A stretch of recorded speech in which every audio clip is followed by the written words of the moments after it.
What's up, VisLog? Welcome to Visayang Tagalog channel. So today, morning ay inyong DJ o host, Chef Engineer Corlit'z, na karon atong tuon is ang Dimsum, Cebu Dimsum steam rice. So, mo ni siya famous na dish sa Dimsum break. So, gi-copy ko ha. Try natin kung gagawa natin. So, we start cooking.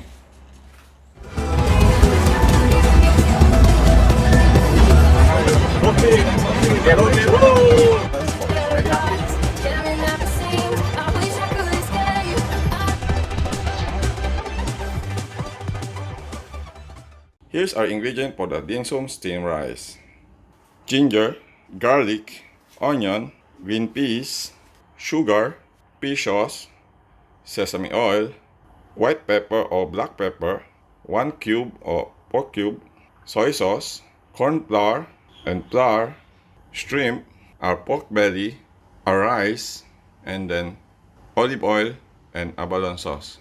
So we start cooking. First, we marinated our pork belly with the kinat natin sa cube. Nilagyan ko rin ng konting buto, yung bone niya pa may lumasa. So lagyan natin ng soy sauce. Yan. Marinated lang natin siya within 15 minutes. Pagka mix na natin, iset aside na natin siya para ma-marinate siya ng within 15 minutes. Okay, ngayon lutuin natin yung ating rice. We start our rice. So first, lagyan tayo ng oil. Pag mainit na yung mantika, pwede natin lagay yung rice.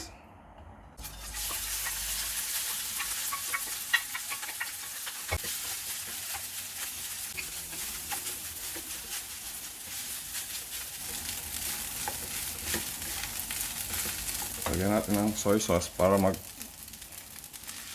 siya. Mag-blend yung color niya.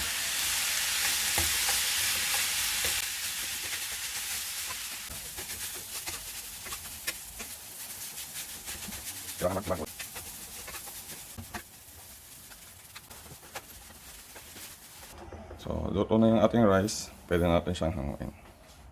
Okay, pagkatapos ng 15 minutes, luto na marinate natin baboy. Lagyan na natin yung flour. Haluan natin siya ng flour. Para hindi siya magdikit-dikit. Isa natin ito.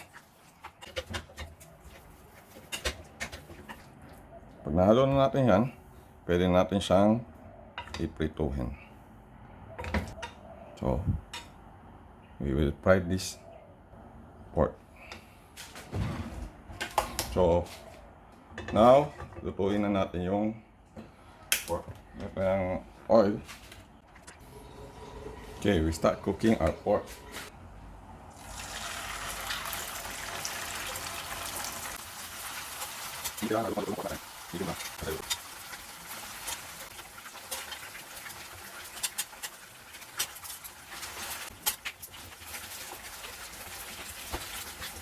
Medyo golden brown na siya, pwede na natin siyang hanguin.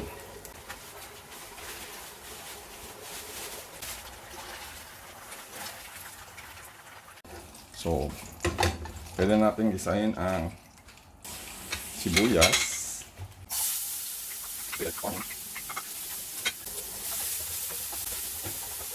ginger,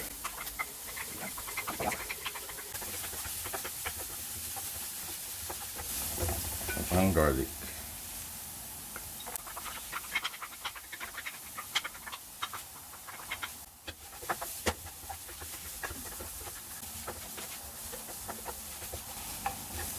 After you saute the onion, garlic, and ginger, pwede natin balik yung baboy.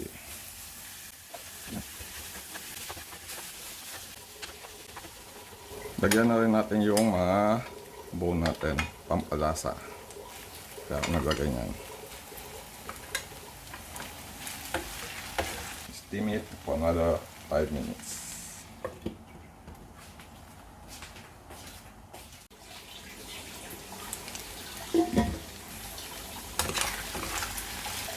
medyo luto na siya, lagyan natin ng tubig. We add the pork cube. Kung meron kayong pork broth, pwede rin para mas malasa. Then we steam it for another 15 minutes. Kulo niya, pwede natin ilagay yung fish sauce.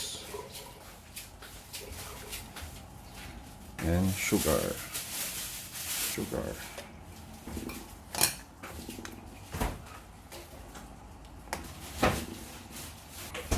Pagkuloyin ulit natin another 10 minutes. We add soy sauce. Add the soy sauce para kumulay. Then we can add our abalone sauce.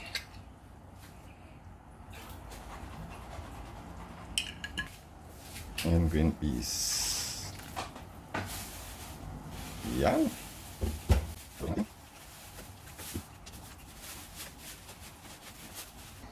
Pakuluin natin ng another 3 minutes. So, pagkulo, pwede na natin ilagay yung ating shrimp.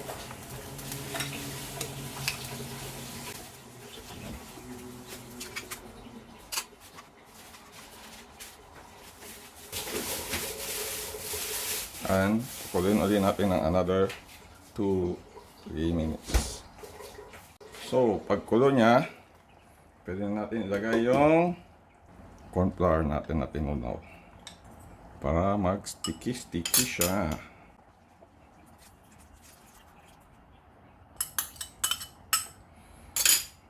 Haluin natin. Yan, perfect.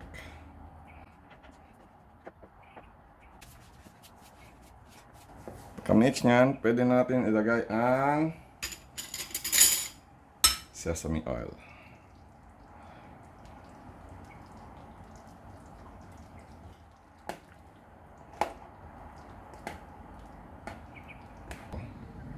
Luto na ang ating sauce. Pwede na natin siyang i-plating. At lalagay natin ang sauce.